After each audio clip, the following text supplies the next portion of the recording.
So I'm rating your soccer highlights every single day until I find a 10 out of 10. So we're gonna go with Cooper's, right? He sent us his highlights. So these are we pick a couple of clips from from his highlights. That's a nice goal. This was look at this pass, nice pass. Gary finished with the striker. Okay. Noticing here that how he plays that ball and just stands still. That's the first like sign, right? Here it's the same thing, right? So he gets the ball, plays a nice ball through to the striker, but the striker just opened the play. But you gotta see what the player's doing here. So notice he plays that ball, but he just backs away from the play, right? Start noticing the signs. So in this one, he plays the ball and then he just walks behind the player, right? So, well, there's so many good clips that he has in here.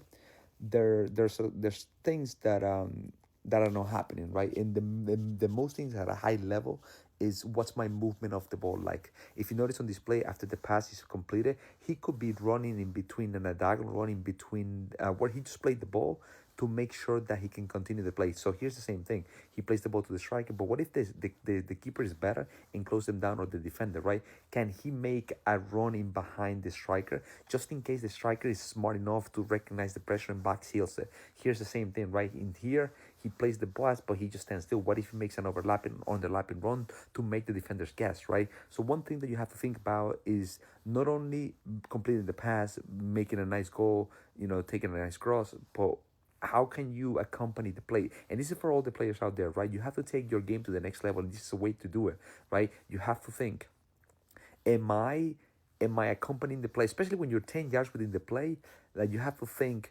uh, once I play the pass, how can I make myself involved in this play? Even if I don't get the next pass, would I be able to get the next pass after the first pass, right? So you have to continue with thinking and how to make it easier for the guy receiving the ball as well. In this one, for example, if he makes an underlapping or overlapping run, he will make it hard for the defender because now the defenders have to choose, right? So on this play that is just happening right now, he plays that pass. The guy solved the problem by the first touch. But what if the keeper comes out? If he makes that diagonal running down, he can get the ball back and cross it in or finish himself, right? So those are the things that we have to think about. How many times have we watched Messi do this, right? And he gets the ball back and he just taps it in and a finish, right? So these are the things that we have to think about, right? The movement of the ball, okay, so that we can still be involved in the play and make it easier for the guy on the ball to make decisions, right? Because now you're making it harder for the defenders because now the defenders have to be worried about you and the player on the ball.